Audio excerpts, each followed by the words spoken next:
नमो अरिहन्ताणं नमो सिद्धाणं नमो आयर्याणं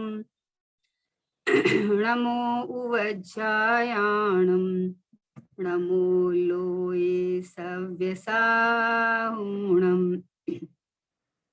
मंगलम भगवान वीरो मंगलम गौतमो गणी मंगलम कुंद कुंदाद्यो हरिमोस्तु मंगलम सर्वमंगल मांगल्यम सर्वकल्याणकारिकम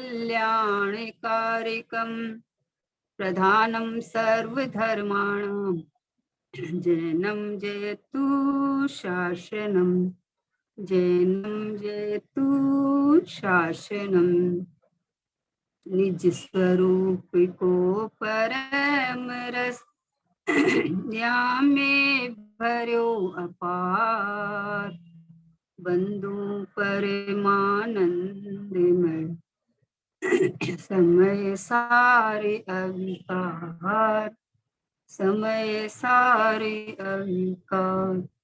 देशास्त्र गुरु को बारंबार नमस्कार।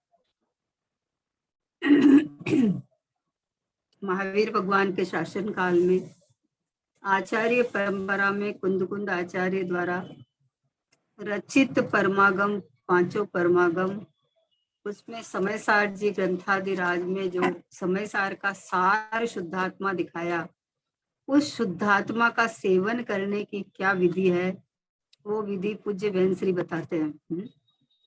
बहन श्री ने स्वयं पुरुषार्थ करके अपना अमृत जो पिया है, जो उनकी इतनी अंदर में इतना उनका ठहराव था और बाहर में इतनी उदासीनता थी कि बाहर के लिए तो जैसे मुर्दा जैसे हो गए थे, और अंदर में इतनी गंभीरता, इतना ठहराव था कि गुरुदेव श्री भी प्रशंसा करते, थकते नहीं थे।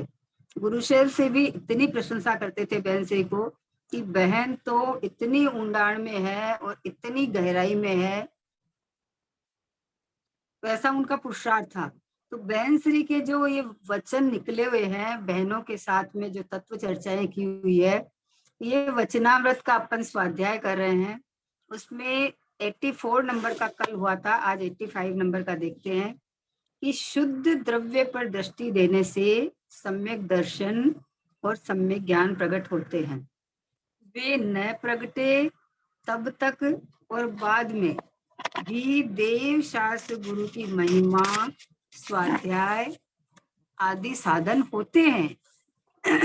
बाकी तो जो जिसमें हो उसमें से वह आता है, जो जिसमें न हो वह उसमें से नहीं आता है। अखंड द्रव्य के आश्रय से सब प्रकट होता है। देव गुरु मार्ग बतलाते हैं, परंतु सम्यक दर्शन कोई दे नहीं देता। क्या कहा देखो कि शुद्ध द्रव्य पर दृष्टि देने से सम्यक दर्शन और सम्यक ज्ञान प्रकट होता है।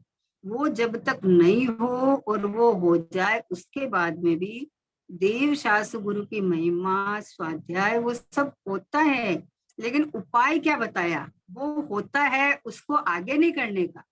कि वो भी होता तो है ना, सम्यक दर्शन के पहले भी होता है ना, सम्यक दर्शन के बाद में भी होता है ना, लेकिन बहन से बोलते हैं शुद्ध द्रव्य पर दृष्टि देने से होता है। सम्यक दर्शन के लिए शुद्ध द्रव्य पे दृष्टि नहीं करनी है।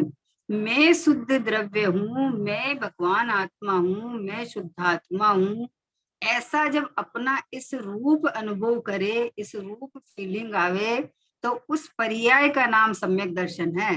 तो शुद्ध द्रव्य पर दृष्टि देने से, यानी मैं शुद्ध द्रव्य हूँ, मैं भगवान आत्मा हूँ, मैं चैतन्य द्रव्य हूँ, ऐसा दृष्टि का मतलब है कि अपनापन, श्रद्धा करना, उसके अंदर में अहमपना करना।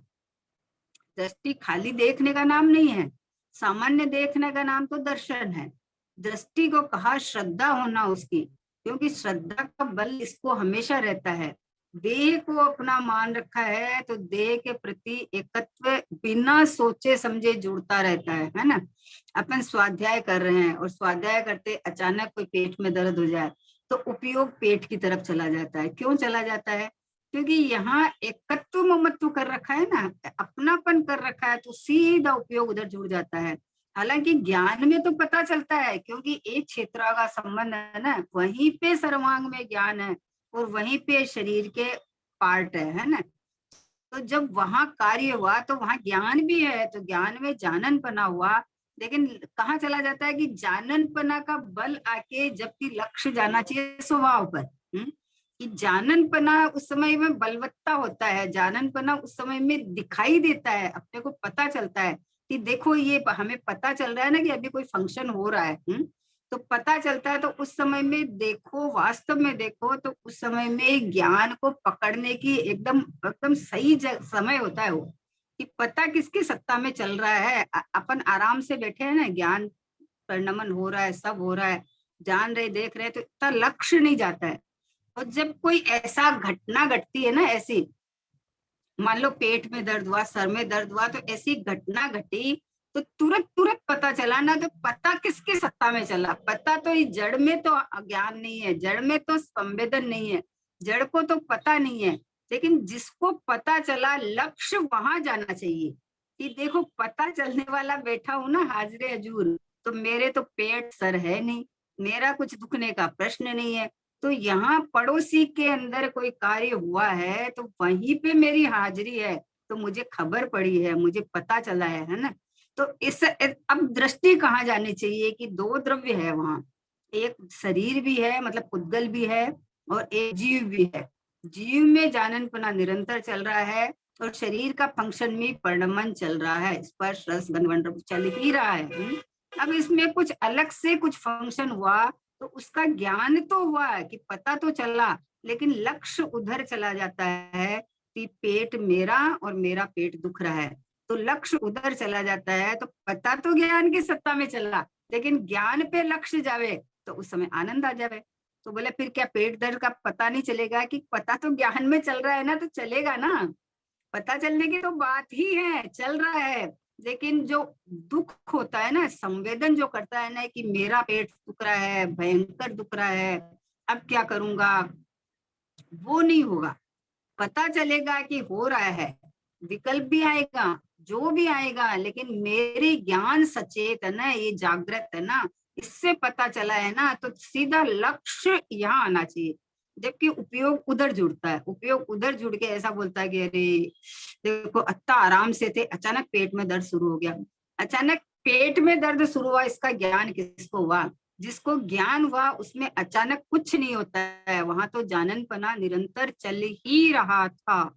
जैसे दर्पण के अंदर, तो अभी कोई सामने कोई खड़ा था तो वो झलक रहा था, वो निकल गया, कोई और सामने आया तो वो झलक गया। तो दर्पण क्या करे? दर्पण में तो दर्पण ही दर्पण है, दर्पण की स्वच्छता, दर्पण का दल, और दर्पण दर्पण ही दर्पण है। वैसे मेरे गायक भाव और गुण और उसका परिणमन, ये मेरा ही स्वभाव है। जो जानने में आता है वो मेरी सत्ता में मेरा ही स्वभाव है, और जो बाहर में क्रिया हो रही है वो उसका स्वभाव है, उसका परिणमन है। तो इस समय पकड़ में आ सकता है। देखो अपन तो लोग उल्टा बोलते हैं, बोले कि अरे दर्द होता है, वेदना का काल होता है ना, तो हमें कुछ समझ में ही नहीं आता। अरे वेदना हो रही है, ये किसी को पता चल रहा है ना, अगर वो ऐसा का ऐसा मेरा स्वभाव नहीं हो तो पता कैसे चले? वेदना रूप हो जाऊं तो पता कैसे चलेगा? पता चल रहा है ना कि पहले ये नहीं थी, अभी ये नहीं हुई है, ये मैं तो था और मैं तो अभी भी हूँ। इसका मतलब जहां हुआ है वो मैं नहीं हूँ, मैं तो हूँ सो हूँ, तो मेरी सत्ता में तो पता चल रहा है। पता चल रहा है, तो ये पता चल रहा है कि ये देखो मैं टिका हुआ ध्रुव गया एक परमात्मा हूँ, ये पता चल रहा है।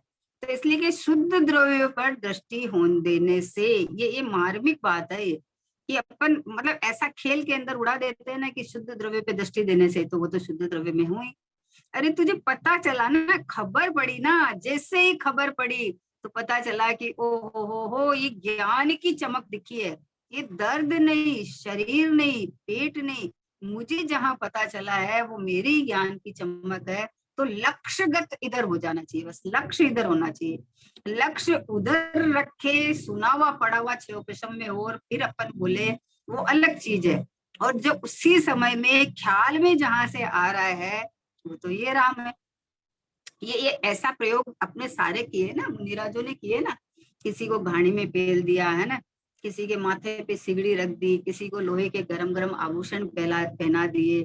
तो उनका ज्ञान कहाँ चला गया? ज्ञान में तो खबर पड़ रहा था, लेकिन उपयोग ज्ञायक में लगाया। उपयोग को, क्योंकि खबर पड़ी ना, जैसे लोहे के आभूषण पहनाए, ध्यान में बैठे हुए थे, स्वभाव में मग्न थे, और आभूषण पहनाए, तो पता चला ना, उनको पता तो चल ही रहा था, जड़ तो है नहीं वो।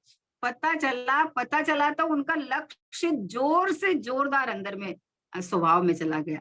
क्यों चला गया? कि अरे जिस सत्ता में पता चल रहा है वो तो पूरा का पूरा सर्वांगीण, बस मैं ही हूँ, मैं ही हूँ, मैं ही हूँ। ये इस तरह से खबर चल गई कि देखो, कोई भी फंक्शन शरीर में तो कुछ ना कुछ नाटकबाजी चलेगी, लेकिन लक्ष्य शरीर में जुड़ जाता है। कोई नई घटना घटती है तो बोला हमारा उपयोग तो बार बार में उधर चल जाता है, जैसे दांत में कोई फांस फंस गई है ना, तो बोलता हमारा तो जीभ बार बार में वहां अटकती है। तो जीभ बार बार में अटकती है, उसकी जगह मुझे पता चल रहा है ना, मुझे पता चल रहा है, तो उपयोग ज्ञान की तरफ मुड़ के और ज्ञान को ग्रहण कर ले बस। तो पता चल रहा है, तो पता चल रहा है उसमें क्या चल रहा है, फंसा है उसका पता चल रहा है। निकालने के भाव भी होते हैं, लेकिन जिस सत्ता में खबर पड़ रही है वो एक ज्ञायक भाव में हूँ। वो ज्ञाना, यहाँ कुछ हुआ ही नहीं है, यहाँ कोई फास नहीं है, यहाँ कोई निकालने का विकल्प नहीं है, यहाँ तो बस मेरे ज्ञायक भाव में, मेरे ज्ञान में तो ये सब कुछ प्रतिभासित होता है। तो ये तो मेरा ज्ञान का ही कमाल है, ये तो मैं ही में हूँ। इस तरह से शुद्ध द्रव्य पे दृष्टि देने से, मतलब ये सारे प्रसंग के काल में देखो ना, इस जब हुआ उस समय में हमें ये लगता है कि हमारा उपयोग सीधा वहां लगता है, जबकि खबर